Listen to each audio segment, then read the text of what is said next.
So ito mga kabrad, dito sa area na to. Yan dito. Medyo ano lang sa araw. Ito kasing area na ito mga kabrad. Yan yung lalagyan natin ng pinakakubo.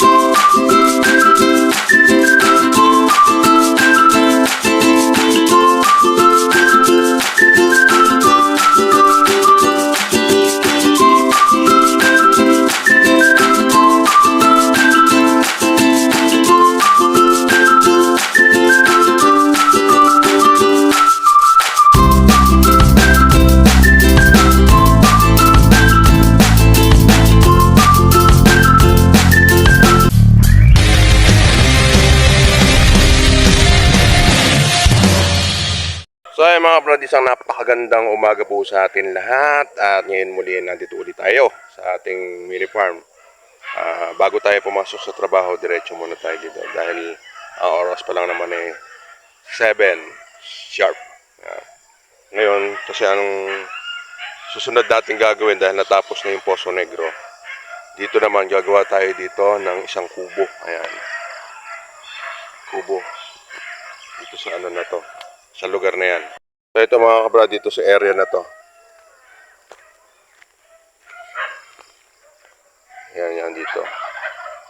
Medyo ano lang sa araw. Ito kasing area na ito mga kabrad. Yan yung lalagyan natin ng pinakakubo dito. Ayan. Kaya natin to hinukay. Ito naman i-ano natin to yung konkreto paikot para magamit natin yung silong. Medyo mataas tayo mula doon sa level nung Poso Negro na yun. Tataas tayo dyan at least mga 210 o 220 yung pinaka ilalim nung sahig dito sa taas, yung pinakakubo. Ayan, dito tayo mga kabrad.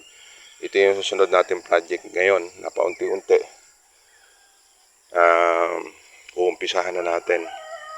Yung tatanggalin yung lupa na yan. Ayan, papatagin yan hanggang doon. Kaya ganun mga kabrad ang ginagawa natin dahil kailangan natin yung dito sa lote neto walang masasayang na space na kasi doon maglalagay tayo din ng kulungan ng baboy. Ayan, dyan mga hybrid. Doon naman kasi mga native. Ayan, dito sa area na to. Ito muna bakante para kung dumating yung panahon naman na na may budget, kung anong magandang gawin dito, yan ang gagawin natin. So sa ngayon mga kabrad, ito muna yung gagawin natin dito, kubo. Simpleng kubo mga kabrad, yung sa area na to. Na para nun, kung pumupunta rito yung mga anak ko, at saka kami nga, meron kami rito na napupuntahan o napapagpapahingahan na maayos-ayos. Doon kasi doon kay Joel doon, napakaliit. Pag 5 tao lang, di na kumakasya. Tapos bigla pag umulan pa, siksikan kayo doon. Kaya dito tayo gagawa mga kabrad. Kaya natin pinapatag yan.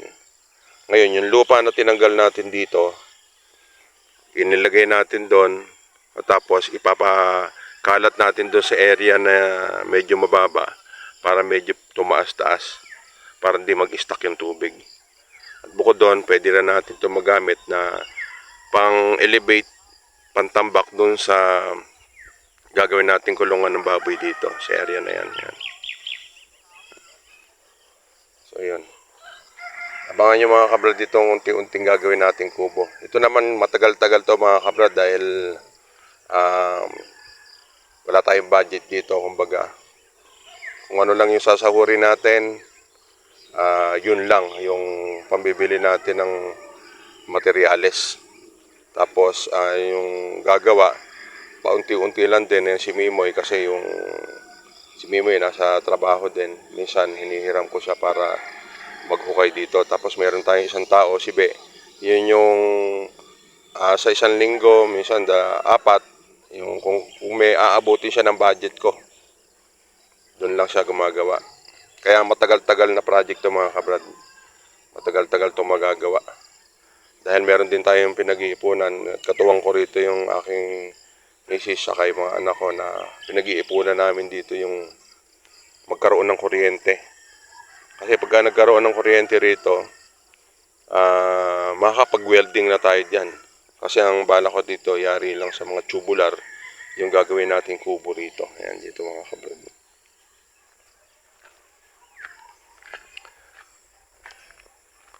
At least dito, kahit pa paano, kaya maluwag-luwag yung area.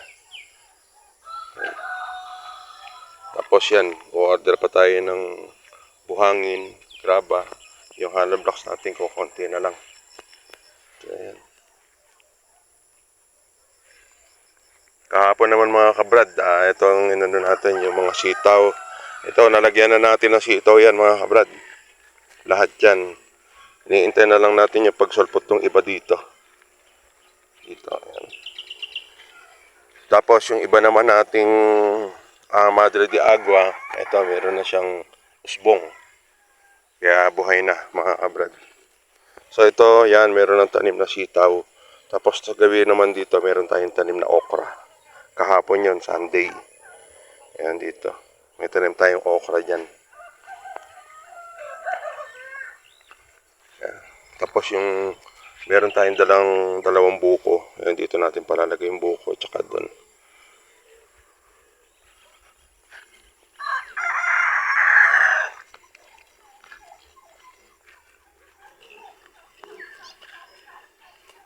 Kahapon din, kumuha tayo ng sapal ng taho. Ngayon lang natin hinatid kaya tayo napunta rito. Ito. Meron tayong dalawang sako na sapal ng taho. Well, yung sapal ng taho, lagi malinis ha. Yan mo mabuti.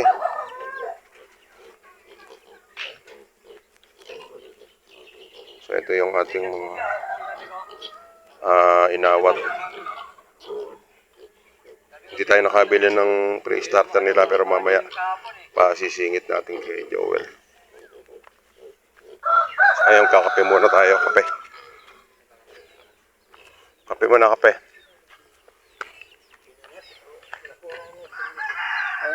Ito itatanim nating nyug yan, yung buko. Ito yung dalawa na yan.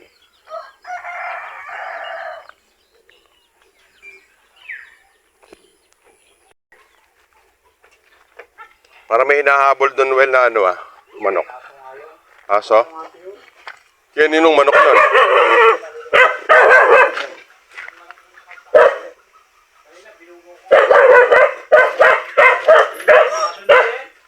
Kaya ninong manok nun.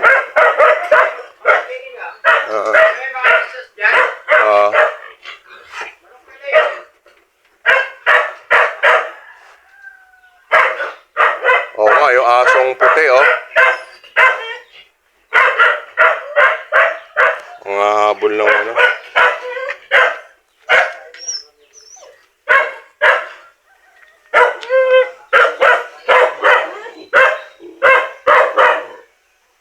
Yan, lagyan uli ni Joel ng sabaw ng ano, yung nilagang bayabas tsaka ano, yung tama ng kanito dahil nagtatay sila doon sa pigs na ano. Magpapalit tayo ng pigs mga kabad. Nagtatay sila. Well, ito namang ano na ito, okay naman yung kain nila. Nung binigyan mo sila doon sa ano, pre-starter.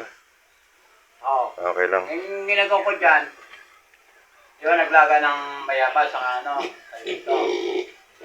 Yung pagkaraw kinain nila, kailangan babasahin ko yung basang-basa. Yung Pagkain nila kasi mais yan, di ba?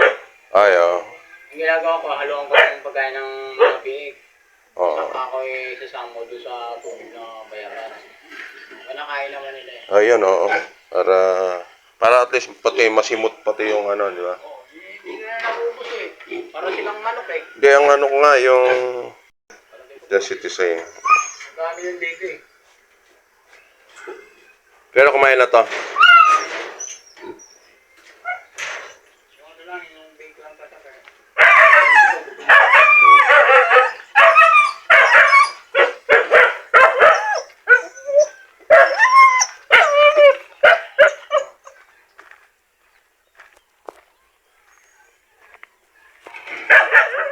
Tapi na.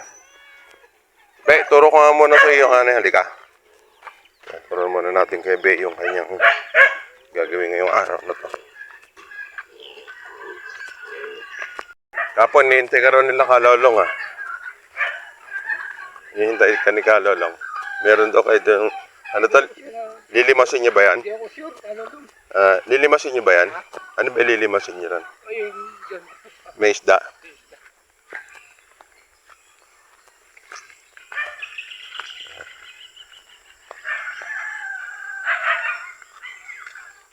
Ito, pinabawasan ko na yung lupa rito kahapon. Tinan nga. Hanggang dito, be, ayan. Ito, tatabtabin pa yan. Ayun, may ano na. Ayan. Tapos, yun, yung tambak na yun, yung mataas na yun, tanggalin nyo lahat yun. Hanggang doon yung, ano natin, yung pantay. Ha? Ganda na. Doon sa may, ano na, ingip, May tara na. ano.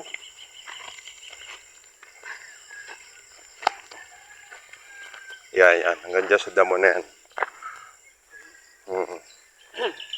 Ayan. Basta ito, lahat yan doon, sa ano na yan. Hanggang balata ko muna. Ayun, At ito muna, no? ayan muna. Ayan. Para maiangat mo na. May Si, ano kasi, ito yung gagawin mo ngayon, be.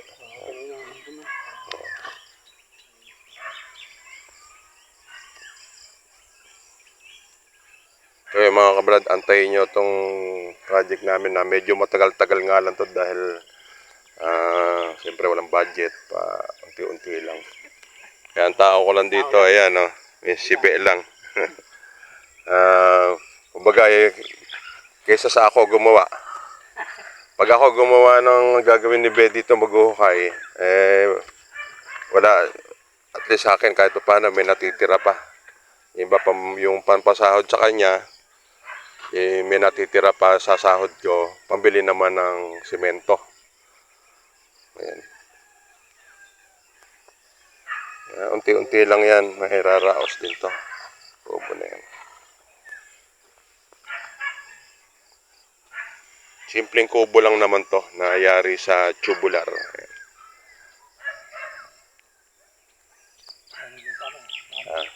Di, okay lang yan.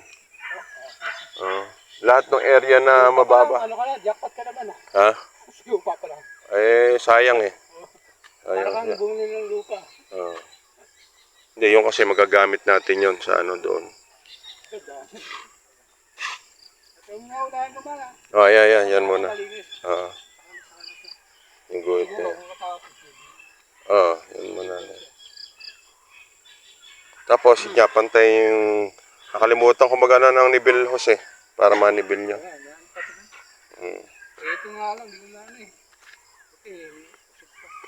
Hindi okay lang. So, ayan mga kabrad, tayo papasok na. At kasi na ituro na natin kay Be yung mga gagawin. Susunod, abang-abangan nyo mga kabrad. Muli, maraming salamat. God bless po.